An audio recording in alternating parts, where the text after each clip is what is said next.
Hello friends, this is Ashish Sharma. Welcome to my classes, Ashish Sharma classes. आज हम 10th का chapter पढ़ने वाले ट्रिग्नोमेट्री। बहुत ही इंटरेस्टिंग चैप्टर है, बहुत ज्यादा इंटरेस्ट आएगा। आप इस चैप्टर को बहुत ध्यान से पढ़ना। मैं एक एक चीज को बेसिक से लेके एडवांस तक पढ़ाऊंगा।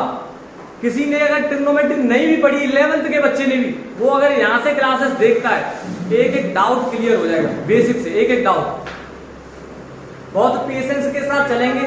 100% चीजें कभी भी समझ नहीं आती, लेकिन धीरे धीरे अगर ट्राई करते हैं तो 100% चीजें भी समझ आती हैं। लेकिन पहले से ही एक्सपेक्ट करना कि 100% समझ आनी चाहिए, तो उसके लिए पहले से क्लासेस को देखना बहुत ज्यादा इंपॉर्टेंट है। If you watch all the classes regularly, then I am damn sure and I promise you guys, you will get 100%. It's my promise, you will get. आज ट्रिग्नोमेट्री मैंने स्टार्ट किया। ये 9th के बच्चे भी इसे पढ़ सकते हैं, भले 9th में ट्रिग्नोमेट्री नहीं है, क्योंकि 10th में पढ़नी है और इतना टाइम सबके पास होता है और चीजें अभी से क्लियर होंगी तो आगे जाके बेनिफिट्स देंगी। 10th का चैप्टर नंबर 8 है, जिसका नाम है ट्रिगोनोमेट्री।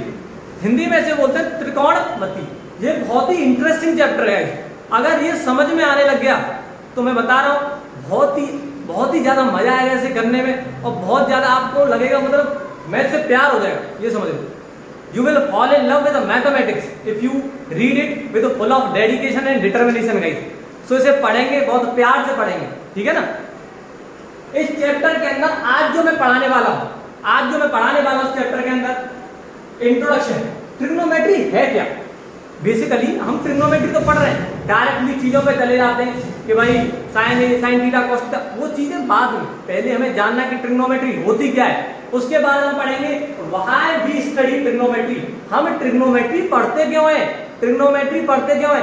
बहुत से लोग बोलते हैं कि ट्रिग्नोमेट्री का रियल लाइफ में no use, there is no use in real life of trigonometry. Trigonometry का कोई यूज नहीं है रियल लाइफ में, लेकिन ऐसा नहीं है, ट्रिग्नोमेट्री का यूज है। अभी मैं बताऊंगा क्लास के अंदर। तीसरा टॉपिक कुछ नहीं, तीसरी चीज है राइट एंगल ट्रायंगल। हम ट्रिग्नोमेट्री राइट एंगल के लिए पढ़ रहे हैं, तो राइट एंगल कोई ना पढ़े ऐसा थोड़ी ना होगा। राइट एंगल ट्रायंगल को भी पढ़ेंगे गाइस। और चौथा टॉपिक है पाइथागोरस थ्योरम। ये थ्योरम बहुत ज्यादा इंपॉर्टेंट है, चाहे बच्चा 10th में हो, 11th में हो, 12th में हो। राइट एंगल ट्रायंगल से ही रिलेटेड है, पाइथागोरस थ्योरम, ठीक है। अभी पढ़ते हैं। सबसे पहले इंट्रोडक्शन। तो पहले से चीजों को नहीं लिखा मैंने, क्योंकि सारी चीजों को मेरे को समझाना है, ठीक है।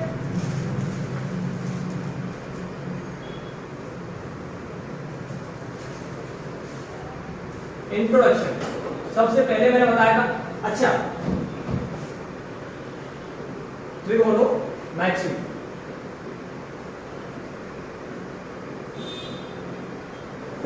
है क्या, यही तो जानना पहले। ट्रिग्नोमेट्री है क्या? कोई भी एग्जाम नहीं पूछता कि ट्रिग्नोमेट्री की डेफिनेशन क्या है, बट एग्जाम के लिए नहीं पढ़ना होता, कभी कभी चीजों को जानने के लिए पढ़ना होता है, समझने के लिए पढ़ना होता है। अगर ट्रिग्नोमेट्री नहीं पता होगा क्या है तो क्वेश्चन करने का कोई फायदा नहीं है। तो पहले जानना है, समय लेना है अपने आप। ट्रिग्नोमेट्री, ये वर्ड देखो, ट्रिग्नोमेट्री, इससे पता चल रहा है ट्रिग्नोमेट्री क्या है। 3 वर्ड से मिलकर बनाइए, ट्राइगोनोमेट्री, ट्राइगोनो एंड मेट्री। ट्राई का मतलब क्या होता है, सभी जानते हैं 3। ट्राई का मतलब क्या होता है 3। दोनों का मतलब क्या होता है गाइस? दोनों का मतलब होता है साइड्स। दोनों का मतलब क्या होता है साइड्स। और मेट्री का मतलब क्या होता है मेजरमेंट। मेट्री का मतलब क्या है मेजरमेंट। अभी देखो यहां से कुछ चीजें क्लियर हो रही होंगी। 3 साइड्स मेजरमेंट। 3 साइड से क्या मतलब है? 3 साइड्स कहां होती है भाई? ट्राइंगल के अंदर होती है 3 साइड। तो बोल सकते हैं ना मेजरमेंट ऑफ ट्राइंगल, बोल सकते हैं कि नहीं ना मेजरमेंट ऑफ ट्राइंगल। और जिसकी 3 साइड्स होंगी उसके भाई एंगल्स भी तो होंगे, तो बोल सकते हैं the measurement of any triangle.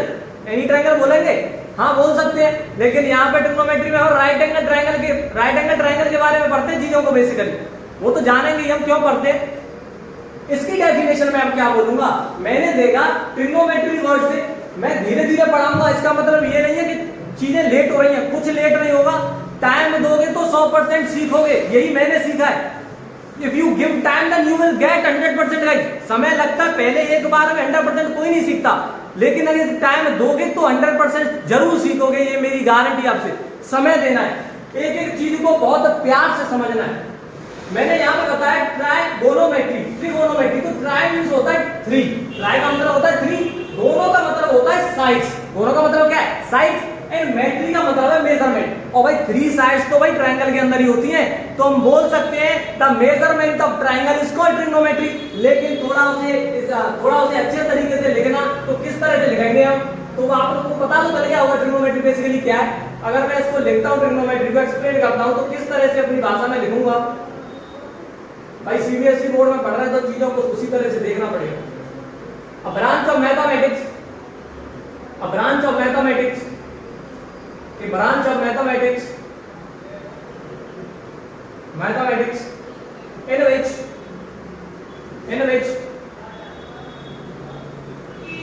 we study about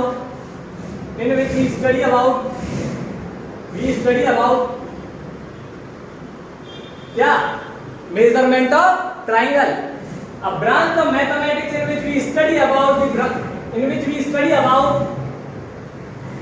किसके बारे में, measurement of triangle, in which we study about the measurement of triangles.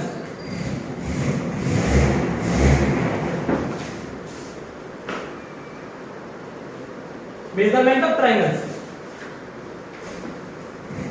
Basically used for right angle triangles. देखो क्या है, a branch of mathematics in which we study about the measurement of triangles, basically used for right angle triangles।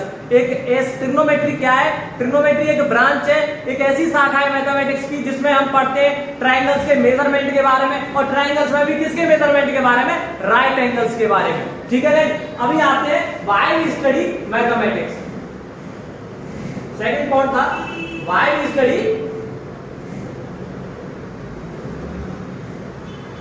Mathematics. Why we study mathematics, हम mathematics पढ़ते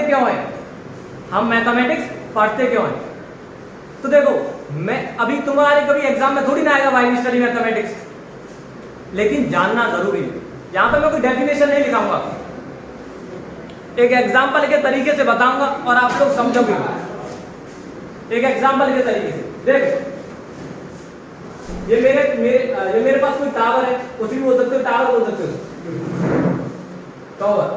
ठीक है, यहाँ पे कोई खड़ा है, जैसे मैं ही खड़ा हूं, ठीक है, ये रहा। मेरी जो टावर से दूरी है x मीटर मान लेता हूं, मैं टावर से बेसमेंट में प्लेन पर x मीटर दूर खड़ा हूं। दिक्कत, अभी जो टावर की हाइट है उसे मैं h मान लेता हूं, क्या मान लेता हूं, h। और जो मैं टावर को देख रहा हूं, इस तरह से समझ लो वो टावर है और मैं टावर की तरफ देख रहा हूं बेसमेंट से। एंगल ऑफ एलिवेशन लेते हैं, नीचे से जब एंगल देखा जाता है, तो जब मैं टावर को देख रहा हूं तो उसका एंगल मान लेता हूं थीटा। क्या एंगल मान लो, थीटा एंगल।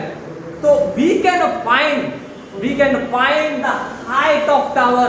यहां से हम टावर की हाइट को फाइंड कर सकते हैं। किस तरह से, हमारे पास एंगल दे रखा है, हमारे पास ये डिस्टेंस दे रखी है, हम टावर से इतना दूर खड़े हैं, तो कैसे भी tan theta equals to h/x कुछ भी यूज कर सकते हैं। यहाँ से tan यूज कर सकते हैं, हाइपोटेनस होता तो sin का टर्म यूज कर सकते हैं, कैसे भी यूज कर सकते हैं। tan और परपेंडिकुलर बेस दोनों होता है, इसलिए मैंने tan को यूज किया यहाँ पे। तो हम जानते हैं कि यदि हाइट निकालनी है यहाँ से, या फिर ये डिस्टेंस निकालनी है, हाइट दी हुई है, तो हम यहाँ पे यूज करेंगे ट्रिग्नोमेट्री का। So why we use trigonometry, have you got my point? We use trigonometry here. We are using trigonometry for finding the height of tower. So we can say that we use trigonometry for finding the heights and distances of buildings. Buildings की heights निकालने के लिए, distance find करने के लिए हम trigonometry का इस्तेमाल करते हैं। अच्छा, एक चीज और trigonometry का क्या क्या इस्तेमाल है, तो बेसिकली मैं बताता हूँ, सुनना। trigonometry का जो इस्तेमाल है फ्लाइट इंजीनियरिंग में होता है। फ्लाइट इंजीनियरिंग अभी तुम कहोगे क्या है, तो वो डिटेल में जाने वाली चीजें इंजीनियरिंग में पढ़ाई जाती है, तो वो मत जानो। बस इतना जानो कि ट्रिग्नोमेट्री का इस्तेमाल कहाँ होता है। ट्रिग्नोमेट्री का इस्तेमाल गूगल मैप्स में भी होता है। हाइट एंड डिस्टेंस एक चैप्टर आता है, वहां पढ़ते हैं, तो मैंने बता ही दिया। हाइट फाइंड करने के लिए, डिस्टेंस फाइंड करने के लिए हम ट्रिग्नोमेट्री का इस्तेमाल करते हैं। इससे ज्यादा नहीं जानना आप लोगों को कि ट्रिग्नोमेट्री क्यों पढ़ते हैं हम लोग ट्रिग्नोमेट्री पढ़ते हैं बिल्डिंग्स की हाइट मेजरमेंट करने के लिए, डिस्टेंस मेजरमेंट करने के लिए, टावर्स की हाइट मेजरमेंट करने के लिए। फ्लाइट इंजीनियरिंग के अंदर और बेसिकली गूगल मैप्स के अंदर भी करते हैं कहीं ना कहीं, जो कि चीजें सिलेबस से बाहर जाती हैं तो डिटेल इतनी नहीं जाननी, पीएचडी थोड़ी ना करनी है। अच्छा, ये था wide study mathematics, wide study mathematics. तीसरा पॉइंट क्या है हमारे पास? तीसरा पॉइंट क्या है? इसे बेटा तीसरा जो पॉइंट था, तीसरा जो पॉइंट था वो था right angle triangle. Right angle triangle ये क्या होता है भाई? भाई मैं लिख सकता हूं, यहां पे मैं लिख सकता हूं अ ट्रायंगल इन which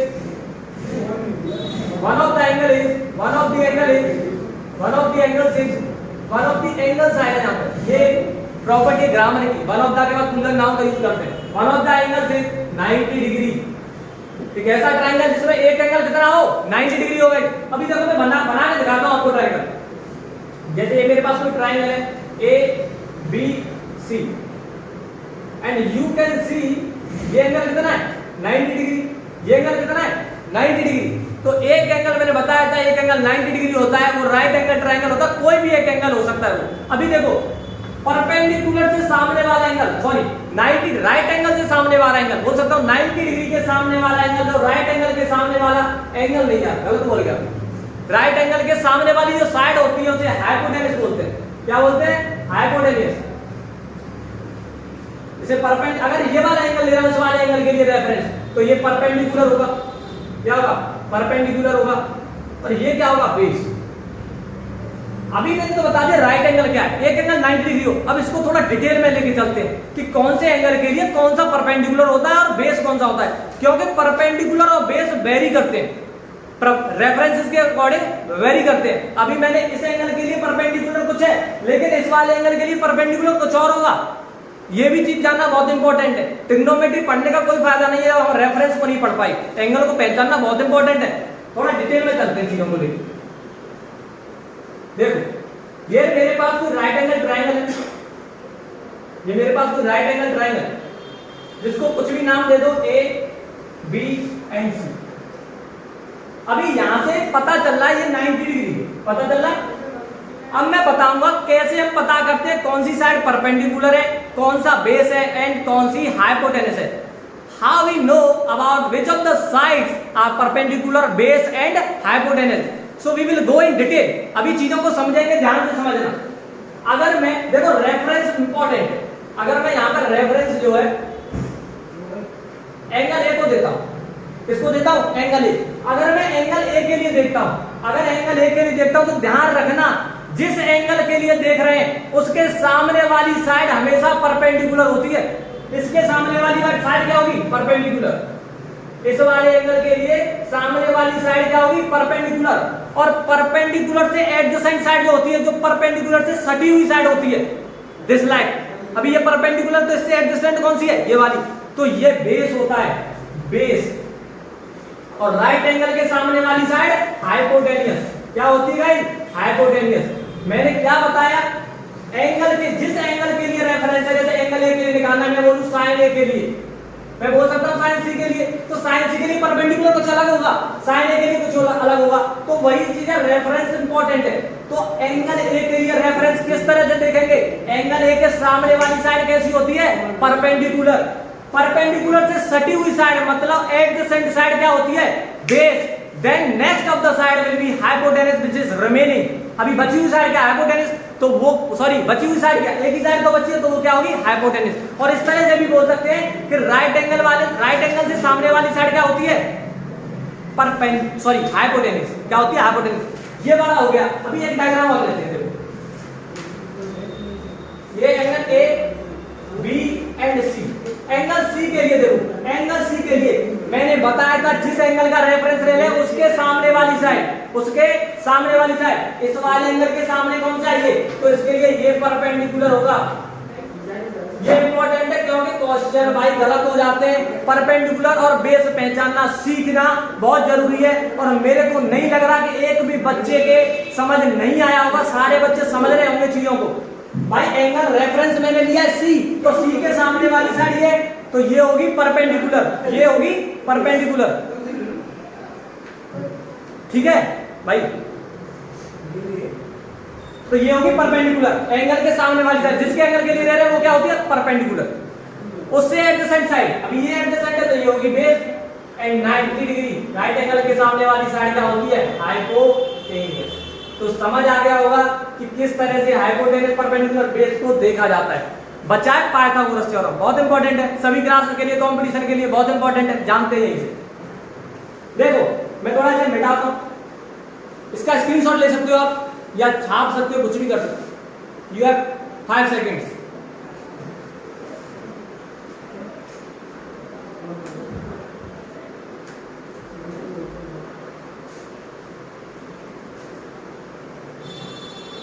अभी मैंने ट्रिग्नोमेट्रिक रेशियोज क्यों नहीं पढ़ाई, मैं जल्दी नहीं भगाना चाहता आप लोगों को। जब तक एक चीज समझ नहीं आएगी तो आगे बढ़ने का कोई फायदा थोड़ी ना, कोई फायदा नहीं है। वो कछुए और खरगोश वाली कहानी सुनी होगी, क्या होता है स्टार्टिंग में कछुआ तेज भागता है, वो रुक जाता है, रेस्ट ले लेता है। Slow and study wins the race, it is very important guys, this thought is very important and we also apply this statement in our life and if we apply then we will get success definitely and everybody will get success, it is very important। चीजों को समझना बहुत जरूरी है। अभी right angle triangle के अंदर ही पढ़ेंगे हम hypotenuse, sorry Pythagoras theorem. Right angle triangle के अंदर ही क्या पढ़ेंगे पाइथागोरस थ्योरम। जैसे मैं कोई नाम देता हूं उस ट्रायंगल को ए बी एंड सी, मैंने बताया था एक एंगल 90 डिग्री होगा तभी राइट एंगल है, नहीं तो है ही नहीं। अभी देखो मैं डायरेक्ट बताता हूं पाइथागोरस थ्योरम, कोई यहाँ पे प्रूफ वगैरह थोड़ी ना चल रहा है ना, प्रूफ आने कभी एग्जाम में। देखो अगर मैं इस वाले एंगल को लेता हूं तो ये वाली साइड क्या होगी, मैंने बताया था जिस एंगल का रेफरेंस ले लिया उससे सामने वाली साइड क्या होगी perpendicular, adjacent side base and next of the side will B hypotenuse. अभी इस वाले एंगल के लिए ले लेता हूं, ये होगा परपेंडिकुलर, परपेंडिकुलर को लिखता हूं मैं P, ये होगा बेस, बेस को लिखता हूं मैं B, ये होगा हाइपोटेन्यूस। अभी ये बताओ हिंदी में भी बताने की जरूरत है क्या, मैं हिंदी में भी जानता हूं चीजों। परपेंडिकुलर से बोलते हैं लंब, बेस से बोलते हैं आधार, हाइपोटेन्यूस से बोलते हैं कर्ड। जानने की जरूरत नहीं है, लेकिन सब चीज अगर पढ़ना है तो कोई भी चीज कम नहीं, बहुत है पढ़ने के लिए, तो पढ़ सकते हैं, समझ सकते हैं। हर चीज एग्जाम के लिए थोड़ी ना पढ़ी जाती है, इसे बोलते हैं H। ठीक है, अभी देखो इस वाले एंगल के लिए देखना है। अभी यहाँ पे जो पाइथागोरस थ्योरम बनेगी, जो फॉर्म होगी वो क्या होगी, मैंने बताया था एक वीडियो में, बताया था मैंने लाइव क्लास ली थी। AC का square equals to AB square plus BC square, AB square plus BC square, this is the Pythagoras theorem guys, this is the AC square मतलब हाइपोटेन्यूस का स्क्वायर इक्वल्स टू होगा AB square plus BC square, base का square plus perpendicular का square. इसे मैं बोल सकता हूं AC को क्या है hypotenuse, H square equals to B square plus P square. ये भी बोल सकता हूं मैं, इसे बोल सकता हूं अभी यहाँ पे स्क्वायर रूट ले लूंगा तो B square plus P square. बोल सकता हूं नहीं बोल सकता, बोल सकता हूं। ये था अब तक का आज का लेक्चर, जिसके अंदर मैंने पढ़ाया, आप लोगों को समझाया, जो भी समझ सकते हो। कितना समझा डिपेंड करता है आप लोगों पर मैंने अपनी 100% एफिशिएंसी के साथ इन टॉपिक्स को कराया है।